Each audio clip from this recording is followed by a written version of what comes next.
মাননীয় স্পিকার, আজ আমি এই মহান জাতীয় সংসদে দাঁড়িয়ে এক গভীর বেদনা, এক দীর্ঘদিনের অবহেলার কথা বলতে চাই।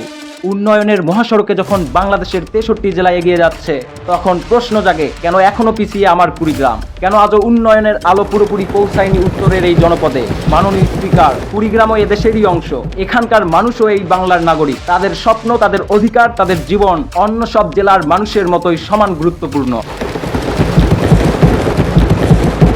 আমরা যদি সত্যিকার অর্থে একটি উন্নত, স্মার্ট ও মানবিক বাংলাদেশ গড়তে চাই, তাহলে উন্নয়নের ছোঁয়া পৌঁছে দিতে হবে এদেশের প্রতিটি বিভাগে, প্রতিটি জেলায়, প্রতিটি উপজেলায়, এমনকি প্রতিটি পাড়া মহল্লায়। মাননীয় স্পিকার, আমি আজ বিশেষভাবে দৃষ্টি আকর্ষণ করতে চাই আমার রাজারহাট উপজেলার রাজারহাট রেলওয়ে স্টেশনের দিকে।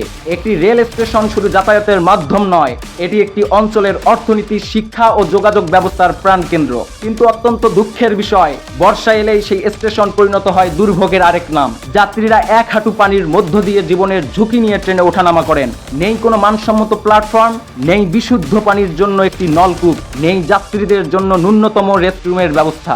মাননীয় স্পিকার, এ দৃশ্য শুধু অব্যবস্থাপনার নয়, এটি উন্নয়নের বৈষম্যর নির্মম প্রতিচ্ছবি। আমি এই সংসদের মাধ্যমে সংশ্লিষ্ট মন্ত্রণালয় ও সরকারের দৃষ্টি আকর্ষণ করছি, রাজারহাট রেলওয়ে স্টেশনকে আধুনিকায়ন করা হোক, যাত্রী সেবার মৌলিক সুবিধা নিশ্চিত করা হোক এবং কুড়িগ্রামের মানুষের দীর্ঘদিনের ভোগান্তির অবসান ঘটানো হোক। কারণ উন্নয়নের বাংলাদেশ তখনই পূর্ণতা পাবে, যখন রাজধানীর আলো যেমন উজ্জ্বল হবে, তেমনি আলোকিত হবে কুড়িগ্রামের প্রত্যন্ত জনপদও। ধন্যবাদ মাননীয় স্পিকার।